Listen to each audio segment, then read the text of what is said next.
மன மகிழ்ச்சி. இடுக்கண் வருங்கால் நகுக அப்படின்னார் ஐயன் திருவள்ளுவர் நம்மளுடைய பாட்டை. இடுக்கண் வருங்கால் நகுக.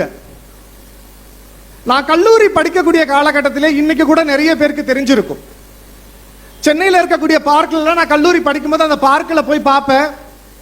ஒரு 10-15 பேர் கூட்டமா சேர்ந்து சிரின்னு சிரிச்சுக்கிட்டு இருப்பாங்க.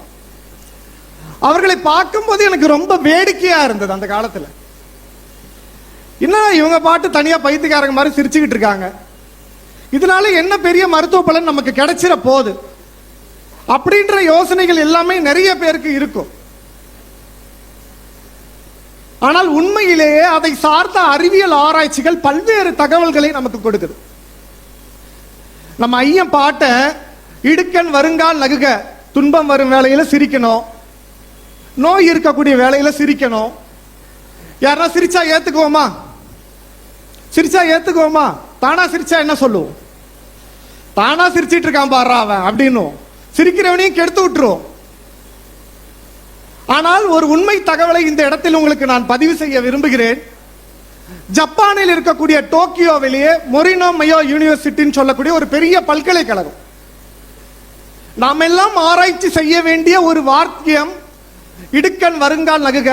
நம்மால் முடியாததை ஜப்பான்கார செஞ்சிருக்கான். அந்த யூனிவர்சிட்டியில ஒரு பல்கலைக்கழகத்தில் அவன் என்ன சொல்றான் அப்படின்னா, ஒரு ஆராய்ச்சி ஒன்று பண்றான். அங்க இருக்கக்கூடிய ஒரு ஓல்டேஜ் ஹோம்ல என்ன பண்றான்னா, வாரத்துக்கு ஒரு முறை ஒரு 15 நிமிஷம் அங்க இருக்கக்கூடிய முதியவர்களை சேர்த்து ஒரு 15 நிமிஷம் ஸ்டாண்ட் அப் காமெடியை போடுறான். இல்லையா? ஸ்டாண்ட் அப் காமெடியை போடுறான். ஒரு 4 வாரம் அவர்களுக்கு வாரத்துல ஒரு நாள் அந்த ஸ்டாண்ட் அப் காமெடியை போட்டு காமிக்கிறான். அந்த ஆராய்ச்சியினுடைய முடிவில் 4 வாரங்கள் கழித்து அவன் கொடுக்கக்கூடிய தகவல்கள் அத்தனையும் மிக சிறப்பா வந்திருக்கு. என்னன்னா, அந்த ஸ்டாண்ட் அப் காமெடியை பார்த்து வெறும் 15 நிமிஷம் சிரின்னு சிரிச்ச முதியவர்கள் அத்தனை பேருக்கும் ரத்த கொதிப்பு வெகுவா குறைஞ்சிருக்கு. ரத்த கொதிப்பு வெகுவா குறைஞ்சிருக்கு. அவர்களுடைய இதய படபடப்பு குறைஞ்சிருக்கு. அவர்களுடைய மன அழுத்தம் குறைஞ்சிருக்கு. அதை விட முக்கியம் என்ன தெரியுமா?